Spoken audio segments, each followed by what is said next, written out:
rasmiylashtirilib, shu faqatgina shu o'zini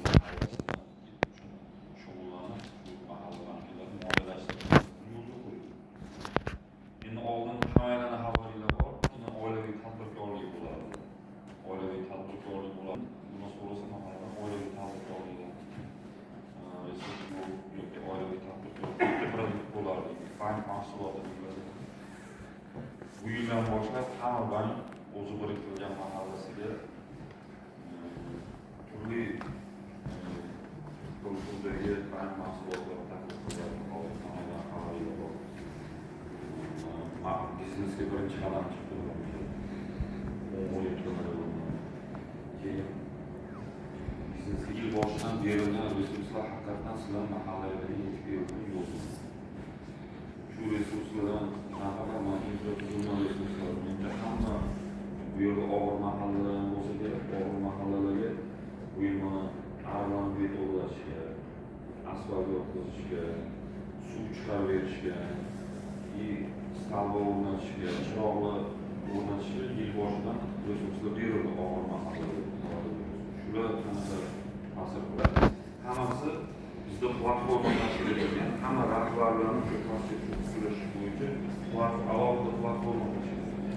Bu platformaga sizlarni qo'ygan masalaga kiritiladi, nazoratga olinadi. Shu yechilmagi uchun mana shu masala mana bo'limda bo'ladi. Qonun yechish bo'yicha barcha choralar ko'riladi. Shuning uchun ularmasdan shu masalani bemalol qo'ysaydi, shu masalani yechimini olib berishga harakat qiladi. Rahmat. Marhamat, kimlar masalalar bor? Marhamat. Assalomu alaykum. Alaykum assalom. Familiya ismi shartingizni aytsangiz, bu yerda bolalar yozyapti. Muhammadjon Karimov. Aha. Yuridik shaxsmi yoki jismoniy shaxs? Hozir jami shu shaharchasi mehmonxona faoliyati bilan shug'ullanamiz. O'tgan yili 2024-yilda Turkiya boshqalarga o'tirganmiz, katta binomiz qo'yib. O'shanda qo'shimcha garov qilib ikkita damas qo'yganmiz. 8 miqdorda ikkita damas qo'yganmiz. Hozir 700 millionlik baholat tekundimiz. Baholat 700 millionlik binomiz bor. Agar iloj bo'lsa o'sha garovda almashtirish berish masalasida amaliy yordam bersangiz. Bu damaslarni ishi nima bo'ldi? Assalomu alaykum.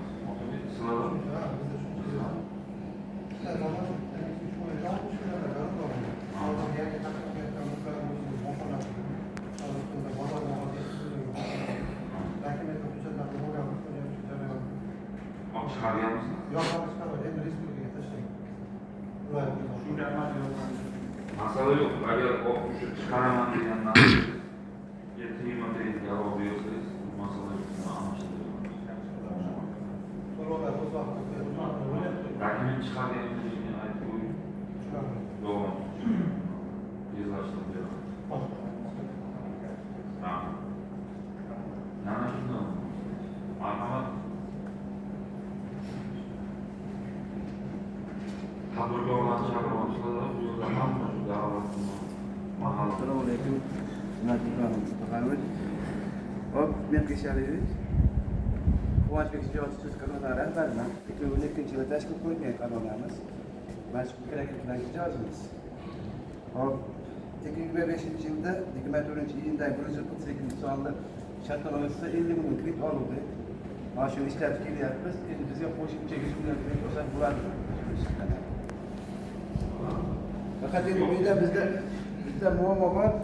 2022-yili 4 sonli shartnoma bilan 140 million kredit olgan edik. Kanalımızga. Kurash muddat mobaynida bir 2 oyga kechiktirgan, misol qaror ro'yxatga tushib qolgan biz nima. Lekin muddati olib yo'qmiz kreditni. Mayda 2025 mayda yoqiladiganmiz, 2025-yil fevralda o'tganmiz. Faqat shu 2 oy qaror cho'rni deymiz, o'sha ro'yxatga tushib qolgan, misol uchun qo'shishni iloji bo'lmayapti, bo'lsa inson qarorimiz bo'yicha proyekt tilban qildik. Shuni iloji bormi? Murojaat qilishga o'zimiz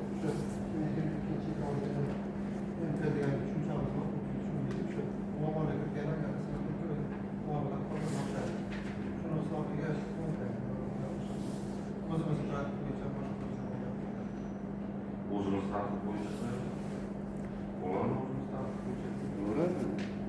Sizga 100 million, necha foizdan necha million qo'yasiz? Endi hozir haqli produktlarimiz bu nega olib qo'yadi? 5 yil o'tadi. Shunaqa qilyapmiz. O'z kimda yana masala bor? Mahalla bankirlari va agentlari eshik bo'yiga ko'pchilik agar mahalla agenti bo'lib ishlaydigan davomida bu sizlar o'zinglar kelib eshitib berish yo'q buning uchun sizlar o'sha mahallalardagi tashabbuslarni olib berishingiz sizlar loyiha qilishingiz har bir mahalla agentidan bu tarafdan shu mikrokreditga tekshirib mana shu rayondagi hamma agent bo'lib ishlayotgan bo'lsa kim mahalla bankiri bo'lib ishlayotgan bo'lsa o'shani faoliyatiga baho beriladi.